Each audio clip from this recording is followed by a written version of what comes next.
చూస్తే దేశం మొత్తం యుద్ధ వాతావరణంలో ఉంది.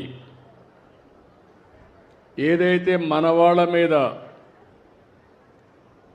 ఎవరైతే టెర్రరిస్టులు ఉన్నారో వాళ్ళు వచ్చి దాడులు చేయడం, దానిపైన దేశమంతా కూడా ఎక్కడికక్కడ చలించిపోవడం, అది చూసిన తర్వాత ఇప్పుడే కాదు ఎప్పుడూ మన దేశం టెర్రరిజానికి వ్యతిరేకం. ప్రజాస్వామ్యంలో టెర్రరిస్టులకు ఎక్కడా అవకాశమే లేదు. అలాంటిది మన దేశంలో ఎవరైతే మీరు చూస్తే దేశంలో చాలామంది వివిధ ప్రాంతాలకు చెందిన వ్యక్తులు కాశ్మీర్కి వెళ్ళడం, అతి దారుణంగా అతి కిరాతకంగా ఆడబిడ్డల ముందర పిల్లల ముందర మగవాళ్ళని ఇష్టానుసారంగా చంపేశారు. అది చూసినప్పుడు చాలా బాధేస్తుంది.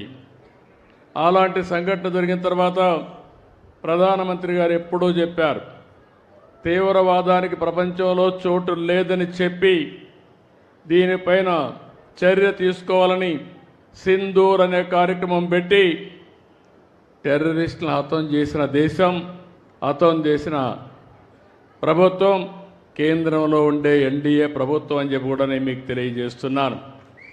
అలాంటి చేసినప్పుడు ఎక్కడికక్కడ వాళ్ళు కరెక్ట్ చేసుకోవాల్సింది పోయి మళ్ళీ ఏదైతే ఈరోజు పక్కనుండే పాకిస్తాన్ అయితే మళ్ళీ మన మీద దాడులు చేస్తూ కవ్వింపు చర్యలు చేస్తున్నారు. అయితే మన దేశంలో ఒకటే చెప్తున్నా, మొన్న కూడా నేను చూశాను, అమరావతి చివరి మీటింగ్ ఆ రోజు ప్రధానమంత్రి గారు వచ్చింది. అమరావతిలో కొన్ని లక్షల మంది సమక్షంలో నేను ఒకటే చెప్పాను, ఈ దేశాన్ని రక్షించే శక్తి ప్రధానమంత్రికి ఉంది, ఎవ్వరూ ఏమీ చెయ్యలేరని మేము ఆ రోజు చెప్పాం, అది చేసి చూపిస్తారని మరొక్కసారి మీ అందరికీ విజ్ఞప్తి చేస్తున్నా. అయితే ఒక్కొక్కసారి బాధ కలుగుతుంది, ఇలాంటి జరుగుతూ ఉంటే ఈ జిల్లాలో చాలా గ్రామాల్లో చాలామంది దేశభక్తితో డిఫెన్స్కి వెళ్తున్నారు. మేము కూడా దేశాన్ని కాపాడాలి, నా వంతు బాధ్యతగా నేను కూడా దేశ సేవ చేయాలని చాలామంది ముందుకొచ్చి యువకులైతే ఈ యొక్క రక్షణ శాఖలో చేరుతున్నారు.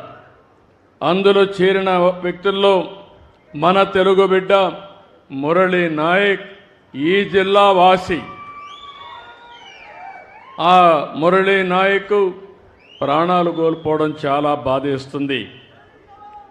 ఈరోజు మీరు చూసినప్పుడు జమ్మూ కాశ్మీర్ సరిహద్దుల్లో పాకిస్తాన్ జరిపిన కాల్పుల్లో మన ఉమ్మడి జిల్లాకు సంబంధించిన వ్యక్తి నిన్న చనిపోయారు.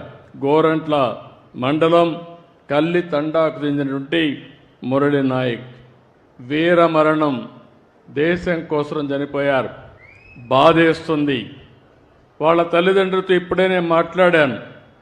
తల్లి వచ్చి జ్యోతిబాయ్, తండ్రి వచ్చి రామ్ నాయక్. వారికి నా ప్రగాఢ సానుభూతి తెలియజేస్తున్నా. ఈ రాష్ట్రం, ప్రభుత్వం, సమాజం మీకు అండగా ఉంటామని ఈ సభా సమావేశంలో హామీ ఇస్తున్నానని చెప్పి కూడా నేను మీకు తెలియజేసుకుంటున్నాను. 2 సంవత్సరాలు ఆర్మీలో ఉన్నాడు, ఎనలేని సేవలు అందించాడు. మనం అందరం ఒక విషయం గుర్తుపెట్టుకోవాలి, ఈరోజు ఎవరైతే సైనికులు ఉన్నారో వారు బార్డర్లో ఉండి అనునిత్యం మన కోసం నిద్రాహారాలు మాని దేశ రక్షణ చేస్తున్నారు కాబట్టి మనం హాయిగా నిద్రపోగలుగుతున్నాం. అలాంటి ఈరోజు మనం చూస్తూ ఉంటే కొన్ని దేశాలు ప్రజాస్వామ్యంలో ప్రపంచంలో ఎక్కడ కూడా హింసకు తావు లేదు. అందరూ కూడా ప్రగతిలో పోటీ పడవలసిన అవసరం ఉంది. దేశాన్ని అభివృద్ధి చేసుకుని ప్రజలకు మెరుగైన జీవన ప్రమాణాలు అందజేయాల్సిన విషయం ఉండాలి. కానీ ఎక్కడికక్కడ కవ్వింపు చర్యలు చేయడం, లేనిపోని సమస్యలు క్రియేట్ చేయడం చాలా బాధేస్తుంది. అయితే ఇలాంటి జరిగినప్పుడు మనమందరం కూడా అండగా ఉండాలి. దేశభక్తితో ముందుకు పోవాల్సిన అవసరం ఉంది. మన రాష్ట్రంలో ఉండే అన్ని ప్రాంతాలు కూడా అప్రమత్తంగా ఉండాలి.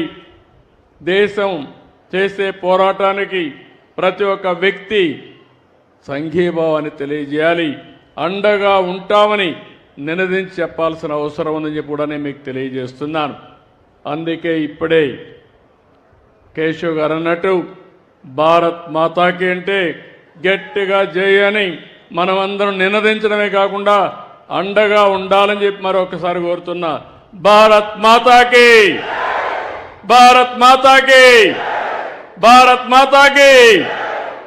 అదే సమయంలో ఎవరై చనిపోయారో, వీర మరణం పొందారో వారి కోసం 2 నిమిషాలు మురళీ నాయక్ ఆత్మకు శాంతి కలగాలని కుటుంబ సభ్యులకు ప్రగాఢ సానుభూతి తెలియజేసుకుంటూ 2 నిమిషాల మౌనం పాటిద్దాం.